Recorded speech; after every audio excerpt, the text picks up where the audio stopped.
सभी को मनीषा का नमस्कार। मस्तक सोहे अर्धचंद्र है मन को भाता, माँ का तीसरा रूप चंद्र घंटा कहलाता। नवरात्र के तीसरे दिन आदि शक्ति के तीसरे स्वरूप माँ चंद्र घंटा की आराधना की जाती है। इनका यह स्वरूप अत्यंत शांतिदायक और कल्याणकारी है। माँ चंद्र घंटा के रूप वर्णन की बात की जाए तो इनके मस्तक पर एक घंटे के आकार में अर्धचंद्र सुशोभित है। इसी वजह से इन्हें चंद्र घंटा देवी के नाम से पुकारा जाता है। इनका शरीर सोने के भांति चमकीला है और यह सिंह पर सवार रहती हैं।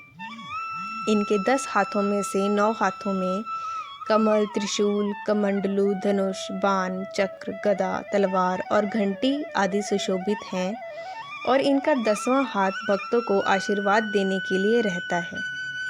इनके गले में सफ़ेद पुष्प की माला है। इनकी पूजा करने से जन्म चक्र से मुक्ति मिलती है। आइए जानते हैं माँ चंद्र घंटा की कहानी। ऐसा कहा जाता है कि माँ पार्वती का विवाहित रूप है माँ चंद्र घंटा।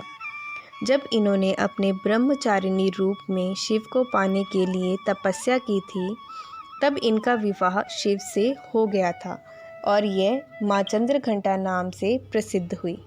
ये भी माना जाता है कि जब देवताओं और असुरों के बीच युद्ध चल रहा था, देवताओं के राजा इंद्र थे और असुरों के महिषासुर थे। इस युद्ध में कई बार देवताओं की सेना को हार का सामना करना पड़ा और महिषासुर इंद्र के सिंहासन पर कब्जा कर खुद राजा बन गया। फिर निराश होने पर सारे देवता त्रिशक्ति ब्रह्मा, विष्णु और महेश के पास गए और अपनी व्यथा बताई।